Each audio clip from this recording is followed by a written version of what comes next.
Cette vidéo va nous montrer comment est-ce qu'on utilise les commandes de la barre d'outils de ça. Voici. Parmi ces commandes, nous avons la commande ligne, qui est à peu près la commande segment, la commande droite, la commande polyligne, la commande polygone, la commande rectangle, la commande arc, la commande cercle, nuage, ainsi de suite. Nous allons commencer par la commande ligne. La commande ligne, on clique dessus avec le bouton gauche de la souris. On demande spécifier le premier coin de la ligne. On peut cliquer dans l'espace de travail. Vous voyez? On demande spécifier le point suivant. Le point suivant, je clique. Spécifier le point suivant, on clique, on clique, on clique, on clique. Là, on a appris à utiliser la commande ligne. Mais cette fois-ci, ça a été fait sans dimension parce qu'on ne connaît pas réellement quelles sont les dimensions de là. Elle peut encore s'utiliser d'une autre manière. Je prends la commande ligne, bouton gauche, je clique, spécifier le point, le premier point là. Pour entrer la valeur de la longueur du segment, j'oriente uniquement dans la direction et j'entre la longueur du segment 30. Par exemple, je tape Entrée. Vous voyez, j'oriente dans la direction, j'entre la longueur du segment 30 encore. Je tape Entrée. J'oriente dans la direction, j'entre la longueur du segment 60. Je tape Entrée. Vous voyez, j'oriente dans la direction, j'entre la longueur du segment. Je tape Entrée. Ça, c'est comment est-ce qu'on utilise la commande ligne avec la direction et la longueur du segment, ou en connaissant les points où on vient directement cliquer. Pour effacer, je sélectionne en utilisant ma fenêtre de capture de là jusqu'à là. Ça sélectionne, j'appuie effacer ou delete. Maintenant nous allons utiliser la commande droite, cette commande qui s'utilise de la même manière que la commande ligne, mais la seule différence c'est qu'elle est infinie. Droite, premier point, deuxième point. Vous voyez, le premier point pour moi devient un point de rotation parce qu'avec ce premier point je peux faire autant de droite. C'est un point de rotation notamment pour moi, un centre. Et toutes ces droites que vous allez voir sont des droites infinies. On sélectionne de la même manière de la droite vers la gauche et on supprime. Ça, c'est la commande droite qu'on vient d'utiliser. La commande polyligne, elle s'utilise de la même manière que la commande ligne. Mais la seule différence, c'est que elle constitue un seul élément. Je vais prendre la commande ligne, premier point. J'oriente, j'entre la distance 23. J'oriente, j'entre la distance 60. J'oriente, j'entre 40. Et j'oriente, j'entre 70. Pour quitter la commande, j'appuie échappe. Si je reprends la commande ligne, par exemple, je refais la même chose. Là, je vais à 23. J'oriente, je vais à 60. J'oriente, je vais à 40. Et là, je vais à 70. Il m'échappe. Regardez ici. Si je sélectionne ça, uniquement lui, tous les segments sont sélectionnés. C'est ça la polyligne. Ça veut dire qu'une ligne se transforme, plusieurs lignes se transforment en une seule ligne. Par contre, avec la commande ligne, une seule ligne c'est une ligne, un seul segment c'est un segment, un seul segment c'est une ligne. Vous voyez? C'est ça. En conclusion, on dit la commande polyligne, lorsqu'on l'utilise, elle se transforme en une seule ligne. Et la commande ligne, lorsqu'on l'utilise pour faire plusieurs lignes, elle se transforme en plusieurs lignes. Bon, elle se transforme en plusieurs objets. Oui. Lorsqu'on utilise la commande polyligne pour faire plusieurs lignes, ces lignes se transforment en un seul objet. Voici. Et lorsqu'on utilise la commande ligne pour faire plusieurs lignes, ces lignes se transforment en plusieurs objets distincts. Vous voyez, plusieurs objets distincts. On met échappe. Là, on peut effacer.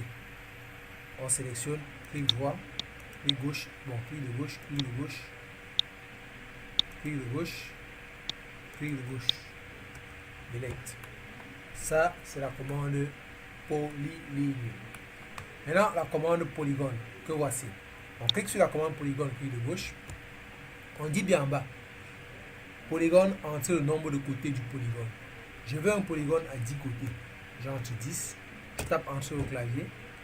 On demande spécifier le centre du polygone. Le centre, un centre quelque part là. Après, on demande choisir entre polygone inscrit dans un cercle ou polygone circonscrit dans un cercle. Vous voyez, I par défaut veut dire inscrit. I par défaut là, ça signifie inscrit. Si on veut circonscrire, on doit entrer C. On tape entrer, ça va faire circonscrit. Maintenant, ce qui nous demande, c'est entrer le rayon du cercle. On va entrer un cercle de rayon 30. Voilà un octagone, figure géométrique ayant 10 côtés réguliers. Un octagone. On peut faire un triangle. Je prends polygone. Spécifier le nombre de côtés, je mets 3. Je tape entrée. Spécifier le centre, je mets là. Spécifier sans cercle circoncis inscrit, j'encre I pour dire inscrit. Je tape là. Spécifier le centre du cercle inscrit. Vous voyez, le rayon du centre inscrit, comme c'est écrit là. On encre le rayon du centre du cercle inscrit 23, on tape entrée. Un rectangle, on peut faire comme ça autant. Même les carrés, on peut toujours faire avec la commande polygone. Ça veut dire figure régulière ayant plusieurs côtés égaux. D'accord. On vient avec A de cercle. Arc de cercle. Dans A de cercle, on a arc passant par 3 points. Premier point, deuxième point, troisième point. L'arc est fait. Imaginons, voilà ça, arc de cercle. Premier point, deuxième point, troisième point. C'est fait. Vous voyez, c'est ça, A de cercle. Il en existe plusieurs. La barre d'outils de 5 que voici peut se revoir ici sur la barre de menu déroulant par dessin. Où on a tous les barres, les outils qu'on a utilisés. Dans arc, on a plusieurs types d'arc. Arc, départ, fin. Départ, centre, fin. Départ, centre, angle. Départ, arc. Départ, fin, direction. Il y a plusieurs types d'arc qu'il faut voir. Oui. Après, nous avons la commande rectangle. Commande très importante. La commande rectangle. Oui. Je vais d'abord désactiver une commande que j'ai eu à faire tout à l'heure. Excusez. Oui, on dit rectangle.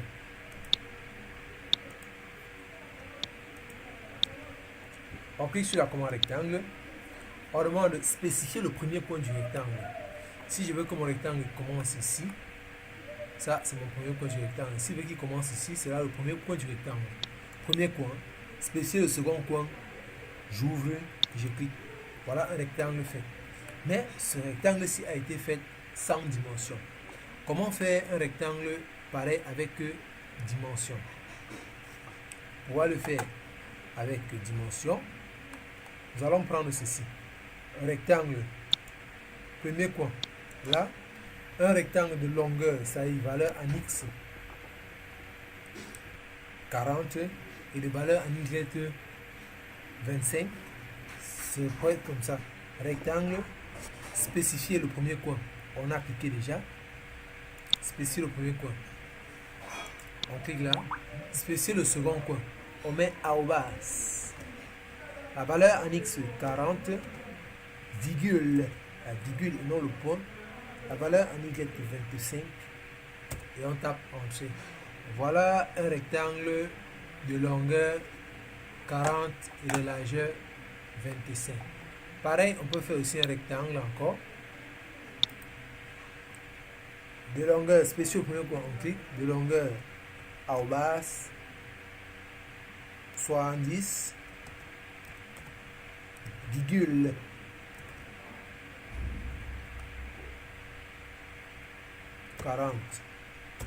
Voilà un rectangle de longueur 70 et de hauteur 40. On vérifie. Longueur 70, c'est bien ça. Hauteur 40. C'est bien là. Voilà le rectangle qu'on a fait.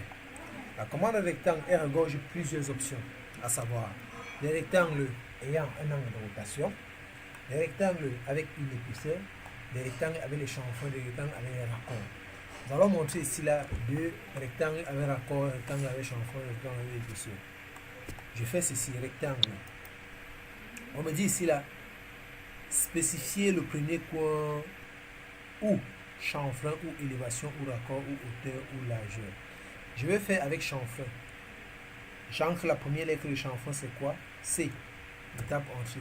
On me demande de spécifier l'écart du premier chanfrein de votre rectangle. Je vais faire un raccord avec un rectangle avec chanfrein de 10. Je tape entrée. Spécifier le second encore, je mets 10. Je tape entrée. Spécifier le premier coin, je clique là. Le second coin, je mets arrobas. La valeur en X, je mets 80, virgule. La valeur en Y, je mets 45. Je tape entrée. C'est là, faites un rectangle avec chanfrein, celui-là. Rectangle avec chanfrein.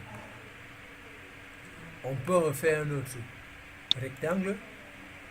Spécifier ou chanfrein ou. Je prends C pour du chanfrein, je tape entrée. Premier coin, spécifier le premier point, les cas du premier chanfrein, je mets un chanfrein de 5. Le second, je mets encore un chanfrein de 5. Je clique et j'ouvre, je mets arrobas. La valeur en X de mon rectangle 40, virgule. La valeur en Y 30.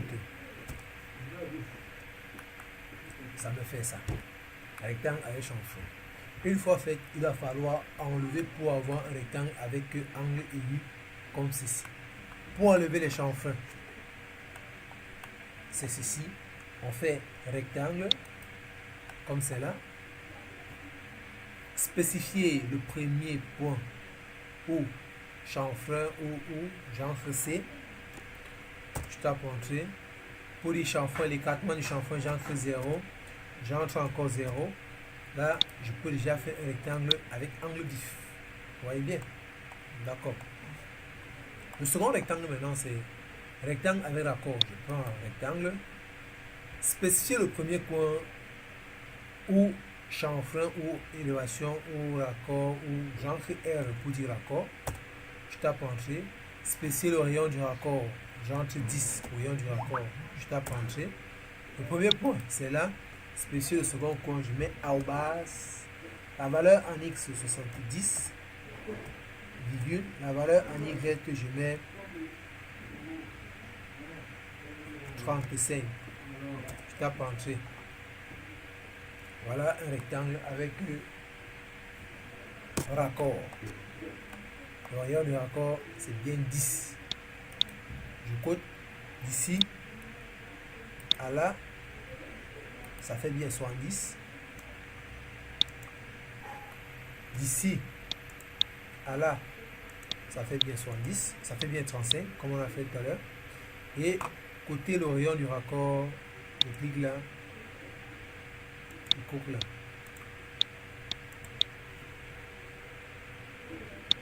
Je clique là. Et je couche là. Ça veut dire le rayon du raccord 10. Ça, c'est le rectangle avec raccord. De même, si je veux faire toujours le rectangle, le raccord doit rester au raccord de 10. Pour l'enlever, c'est de la même manière. On prend un rectangle, que voici. Spécifier premier coin, deuxième coin, non. On met R pour le raccord. Rayon du raccord 0. Et notre rectangle angle vif est là. Ça, c'est le rectangle par défaut qu'on utilise. Bien sûr. C'est bon. Là, différentes méthodes pour faire le rectangle. Ça, je vais effacer. Après, j'ai la commande cercle. Je vais faire un cercle. Je clique sur cercle. On me dit spécifier cercle, spécifier le centre du cercle. Je clique là. Spécifier le rayon. J'entre le rayon 20.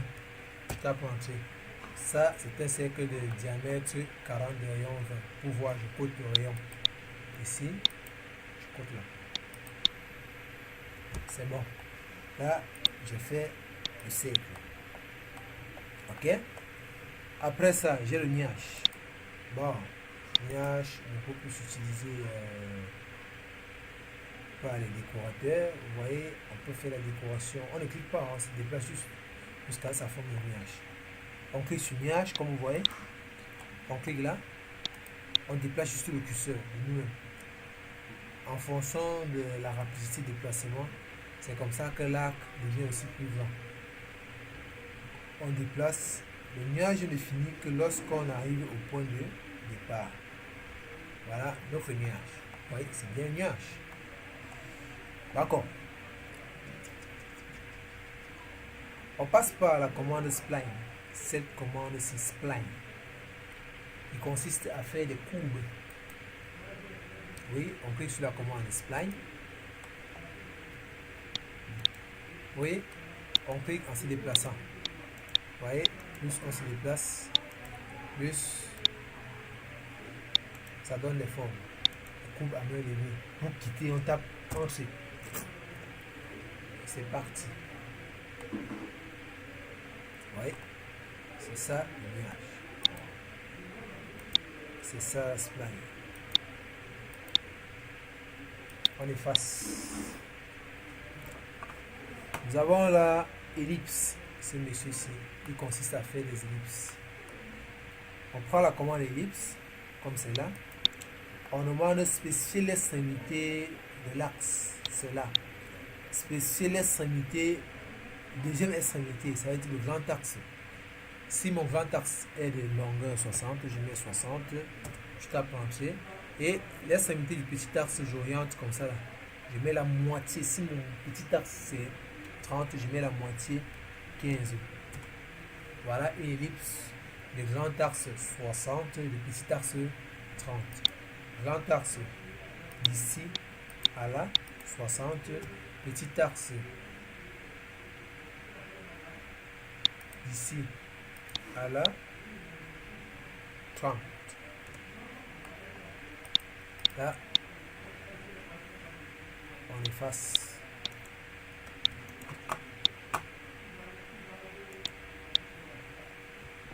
C'est bon.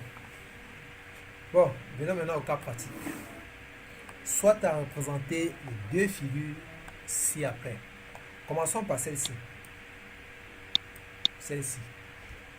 Devant nous. On commence. Nous allons faire notre dessin. Je prends la commande ligne que voici. Premier point, je mets là. Mais avant tout, patientez, avant tout, commencez un pareil dessin. Il faut d'abord se rassurer de certains éléments. Venir dans la barre d'outils de précision, sur la barre des outils de précision, c'est-à-dire la barre d'état, que voici en dessous. Vérifier les accrochages, si elles sont bonnes. Nous avons accrochage aux objets. Comment vérifier? Il faut paramétrer. Je fais un clic droit, je clique sur paramètres.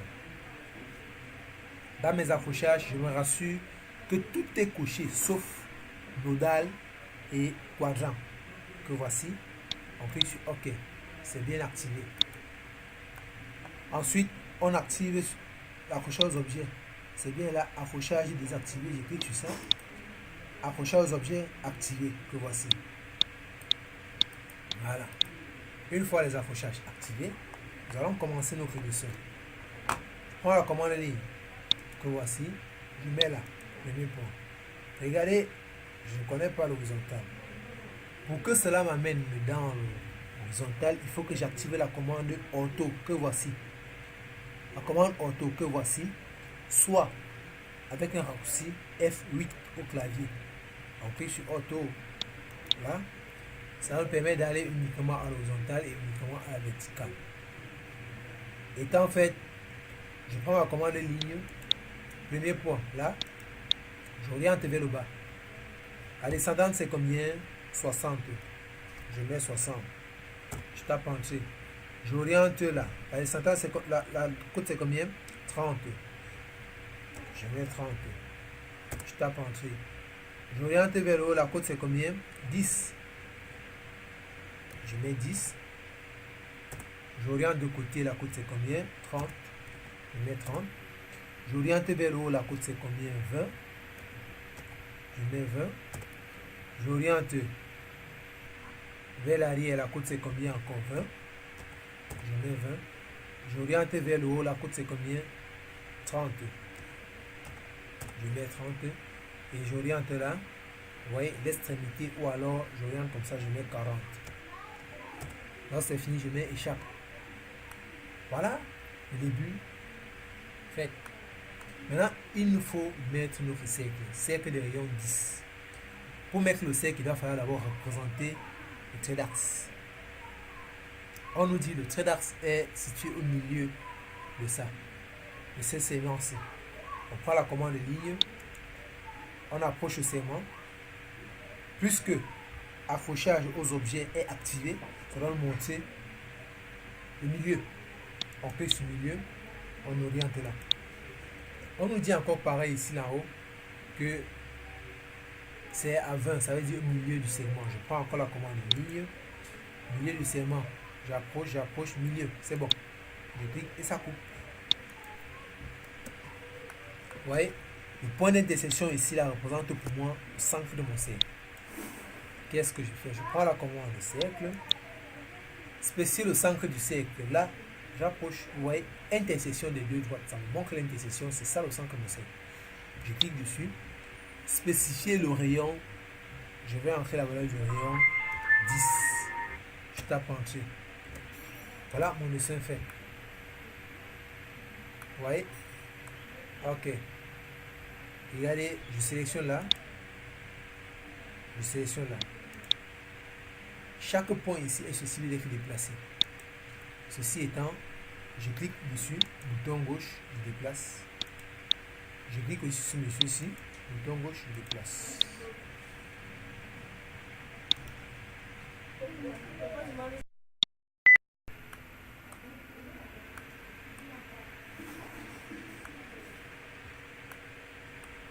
Maintenant, il nous reste à côté. Bon, la cotation, c'est pas encore, ça ne fait pas encore partie de ce programme. Cotation, juste pour vérifier quoi. Cotation, je clique ici, je clique là. Vous voyez bien, je prends encore cotation là,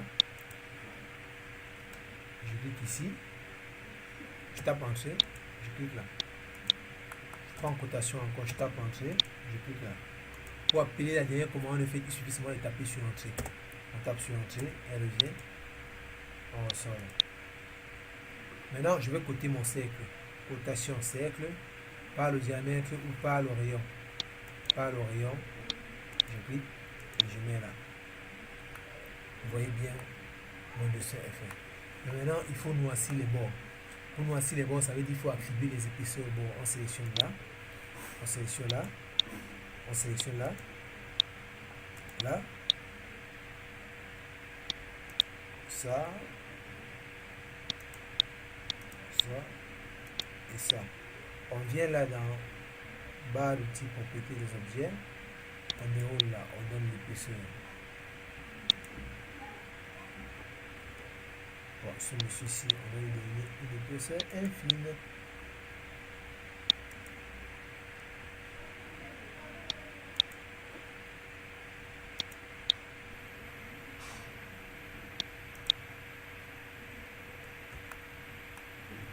Pour ce premier cas, nous avons déjà fini.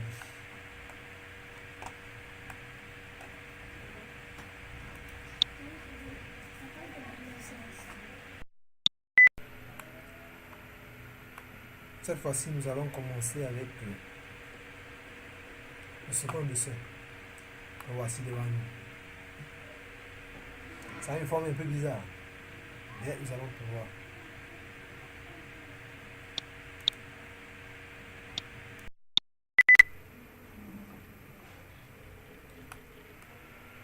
Bon, on observe bien le dessin. Nous avons des lignes, des cercles, des rectangles avec raccord. On doit commencer notre dessin par le rectangle avec raccord. Je prends la commande rectangle. On a bien coté le raccord, le rayon du raccord, là c'est 5. Le rayon du raccord,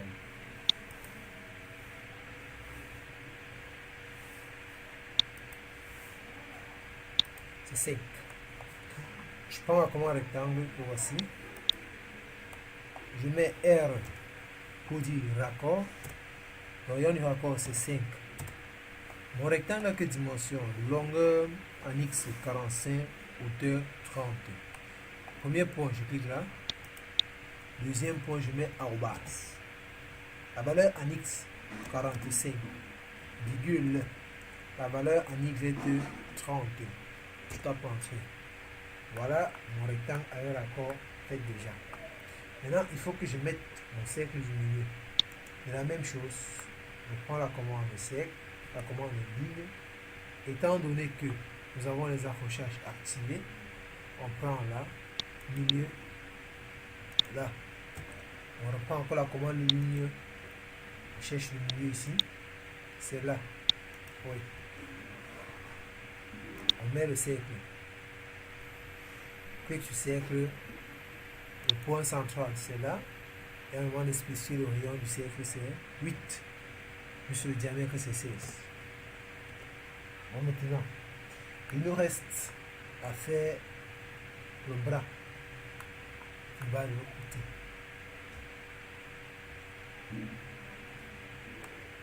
Observons bien la position de ce bras. On nous dit l'axe qui relie les deux cercles est orienté devant le 30 degrés. Comment on fait pour représenter un objet à un angle bien défini? Dans notre barre d'état que voici, sur la barre d'état que nous avons ici, nous avons accrochage, repérage polaire que voici. Celui-ci, repérage polaire. Lui, il consiste à personnaliser les angles et à représenter des objets suivant ces angles. Comment personnaliser notre angle? On fait un clic droit dessus. On peut prendre paramètres. Si on n'a pas d'angle qu'il faut, on met la valeur de l'angle, on met nouveau, on met OK. Ici, quand je fais le clic droit sur repérage polaire, je vois bien 30 degrés. Je clique, je fais un clic droit, vous voyez, 30 degrés couché, c'est bon. Si 30 degrés couché, j'active bien. On me dit repérage polaire actif, c'est bien là. Repérage polaire actif. Comme c'est actif, il faut commencer à l'utiliser. Pour l'utiliser, si vous avez bien constaté, quand il est actif, auto c'est actif. Vous l'utilisez, nous allons prendre la commande ligne. La commande droite d'abord, que voici. Premier point, là au centre. Je vais déplacer dans le sens des aiguilles d'une montre. Vous voyez, à 30 degrés, ça s'arrête et ça me présente la valeur sur le curseur. Vous voyez, je me déplace en regardant mon curseur.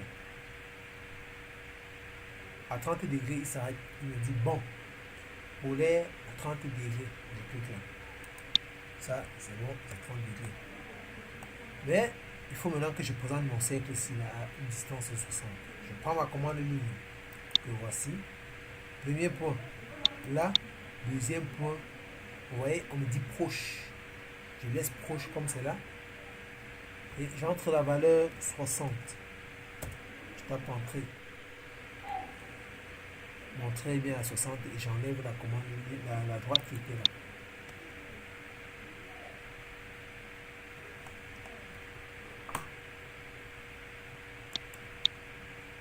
Ceci étant, l'extrémité de cette droite est bien à 60, partant de l'origine. qu'est-ce qu'on fait? On prend la commande sec. Ici, on dit centre, rayon 10. Deuxième cercle, centre, rayon 5. Voilà, les deux cercles faits. Maintenant, il va falloir faire les raccordements, ce qu'on appelle les raccordements. Je prends ma commande ligne. Premier point, on a dit commence ici au milieu. Je clique là, j'approche. Vous voyez, il me montre tangent. Tout simplement parce que accrochage aux objets. On a paramétré tangent. Tangent a été paramétré. On prend bien. Premier point, on approche, vous voyez, proche. Il montre tangent. On fait la même chose par le bas ici. On prend le milieu là, on approche, il montre tangent. Et ainsi, le dessin est fini. Il faut mettre les axes. L'axe ici, on commence comme ça, on monte, et puis on descend. On commence là, on part là, et puis on vient fermer. Ouais. Pour noircir, on doit sélectionner comme cela. Sélectionner.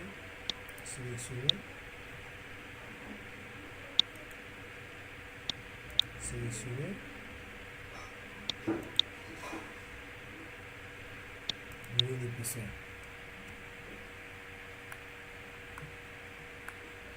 Pour côté, comme tout à l'heure, cotation.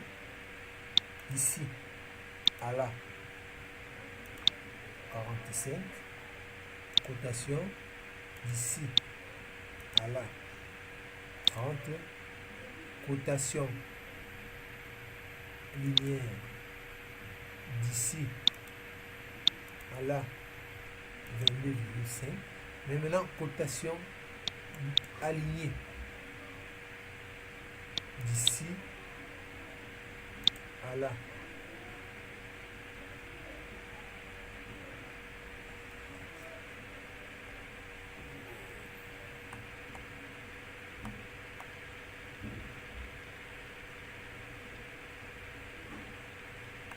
En cotation alignée, on tape Entrée, on sélectionne là 60.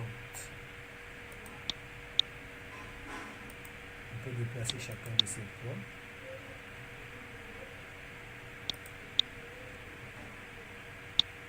Ici, cotation entre ça et ça. Cotation d'angle là.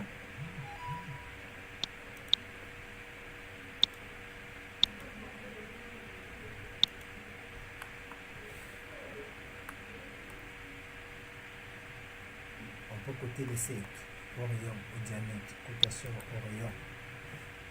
C'est ça. Au rayon. C'est ça. Voilà les dessins réalisés avec les commandes élémentaires que nous avons appris aujourd'hui. Ceci étant, je vous dis merci et bonne chance, bonne continuation. Car il y a beaucoup à faire. Dans le prochain cours, nous allons montrer comment réaliser ces mêmes dessins en combinant les outils de la barre d'outils dessin et les outils de la barre d'outils modification que voici. On va tout d'abord montrer les différents outils de la barre d'outils modification. Je vais vous montrer comment combiner les deux pour aboutir à un seul résultat qui est le dessin qui vous est proposé. Merci, à la prochaine. Ciao.